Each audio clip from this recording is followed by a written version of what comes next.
Hello friends, কেমন আছো সবাই? সো ফ্রেন্ডস, আমি সুজিত আর তোমরা দেখছো এসপি সুজিত ব্লগ। আবারও তোমাদের সামনে চলে এলাম দীঘার একটু মাছ ধরার ভিডিও নিয়ে। ভিডিওটা স্কিপ না করে পুরোটা দেখতে থাকো। আশা করি ভিডিওটা তোমাদের ভালো লাগবে।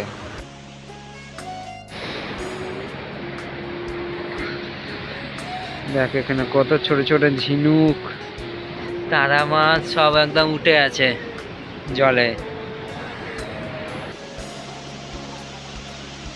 কিন্তু এখানে দড়ি টানাটানি করে এরা কি করছে আমি বুঝতেই পারছি না। ওই নৌকাটাকে নিয়ে আসছে নাকি কোনো জাল ফাল ফেলেছে। আমার মনে হচ্ছে ওরা ওই নৌকাটাকে নিয়ে আসছে। দূরে একটা নৌকা দেখতে পাচ্ছ গাইস? এই যে এই নৌকাটা, মনে হচ্ছে এই নৌকাটা করে নিয়ে আসার চেষ্টা করছে দড়ি বেঁধে।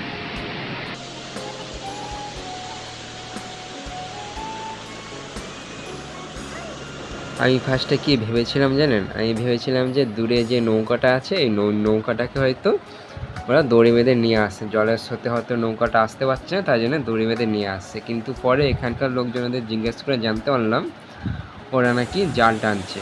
আর দীঘার সমুদ্রে নাকি এরমভাবেই জাল টানা হয়। পুকুরে খালে বিলে কেমন জাল টানে সেটা তো দেখেছি, কিন্তু দীঘায় যে এরকমভাবে জাল টানে সেটা আমি আগে কোনোদিন দেখিনি। দেখেও খুব ভালো লাগলো, নতুন একটা অভিজ্ঞতা হলো। এদের জাল টানার সিস্টেমটাও খুব সুন্দর। দেখুন কি সুন্দর আস্তে আস্তে এক পা করে বাঁ দিক থেকে ডান দিকে আসছে। দেখতেও খুব ভালো লাগছে জানেন।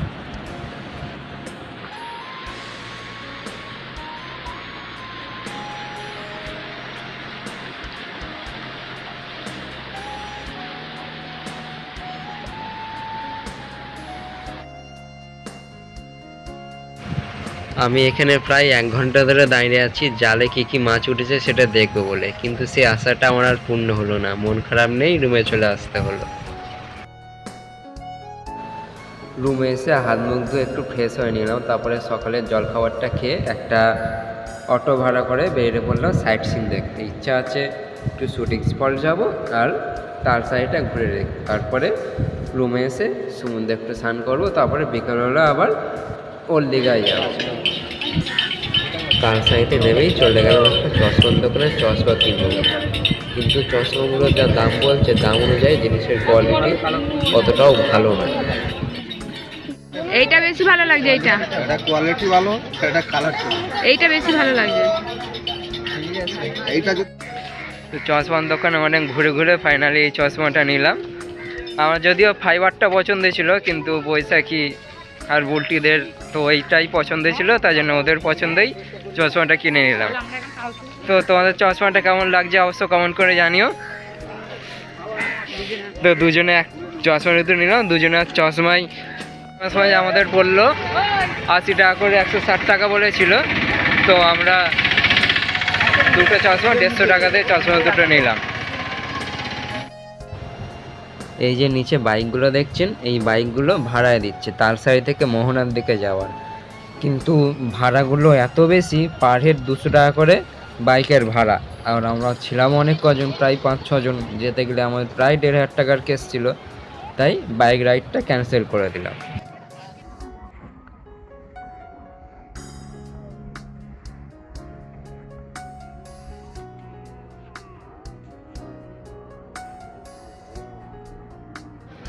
ফ্রেন্ডস, আমি অনেকের ভিডিওতে দেখেছি এখানে বাইক রাইড হয়, তো আমার কোনোদিন আসার সুযোগ হয়নি। তো ফাইনালি আমি চলে এসেছি এই জায়গায়।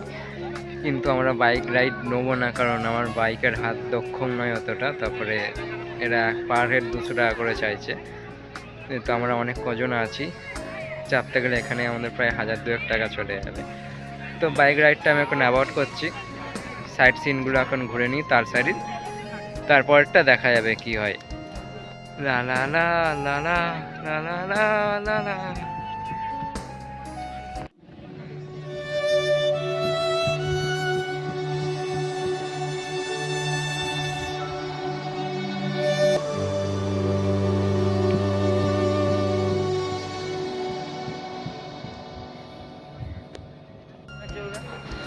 এই দেখুন জেলেরা মাছ ধরতে গেছিল, এখন এসে জাল ঝাড়ছে।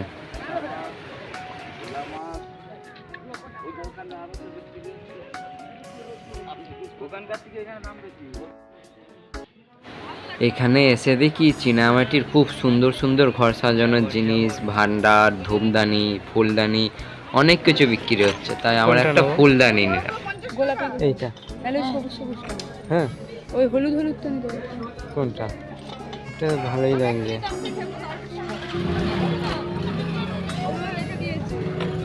এইটাই নেই, এটা ভালো লাগছে, বুঝলি তো? না এইসব ধূপদানি ভালো লাগছে না। তখন ট্রলারে যে জেলেগুলোকে দেখলাম যে মাছ ধরেছে, জাল ঝাড়ছে, তারা এইখানে মাছগুলো নিয়ে এসেছে। এইটা মাছের আড়ত, এখানে নাকি প্রত্যেক দিনই সকালের দিকে মাছ বিক্রি হয়। তো চলো তোমাদের মাছগুলো দেখাবো, কি কি মাছ ধরলো জেলেরা। আর এই দেখো এখানে কি মাছ বিক্রি হচ্ছে।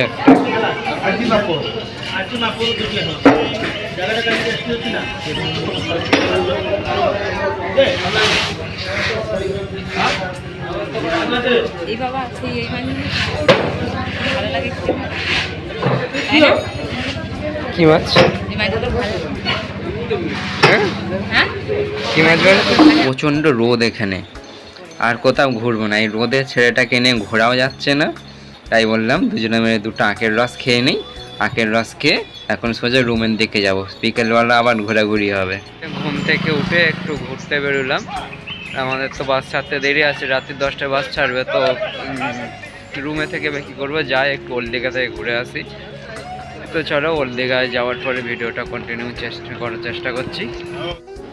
ওল্ড দীঘা যাওয়ার সময় হোটেলটি দেখতে গেলাম। হোটেলটা দেখে কিছুক্ষণের জন্য মনে হলো যে একটা জাহাজ মাটিতে দাঁড়িয়ে আছে। তো নিউ দীঘা থেকে 40 টাকা টোটো ভাড়া করে ফাইনালি চলে এলাম ওল্ড দীঘায়। হ্যাঁ দেখো, এখান থেকে খাবার নিয়ে যাবো কিছু একটা, জানো তো?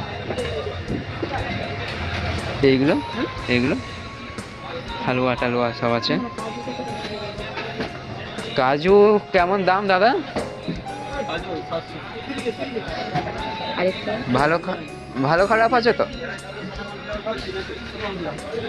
আর এর থেকে 1000 টাকা। চলো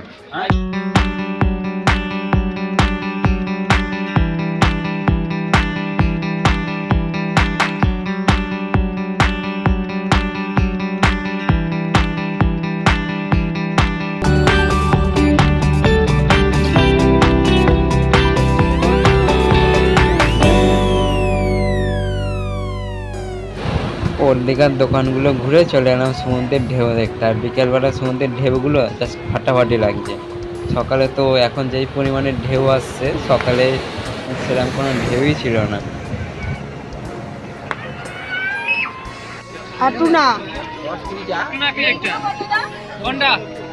কত হলো? শীতল আপনার শীতল আছে 100 টাকা, উপরে 130 টাকা, 100 আছে 50 টাকা।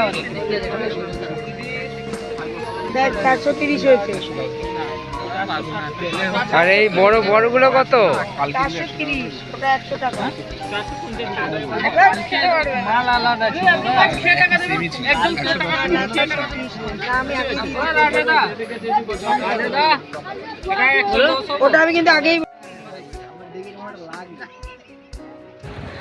এখানে এসে ভেবেছিলাম কি মাছ ভাজা খাবো, কিন্তু যা দাম শুনে আমার বউ বললো যে চলো বাড়ি গিয়ে মাছ ভেজে দেবো, তাই খাবে। মাছ ভাজা তো আর খাওয়া হলো না, ছেলেটাকে একটু গাড়িতে চাপিয়ে নিই, দিয়ে রুমের দিকে যাব। চলুন তো আমরা রুমের দিকে যাই। তো আজকের ব্লগটাও এখানেই শেষ করলাম। কেমন লাগলো অবশ্যই কমেন্ট করে জানিও, আর যদি ভালো লেগে থাকে একটু লাইক, কমেন্ট ও শেয়ার করে দিই।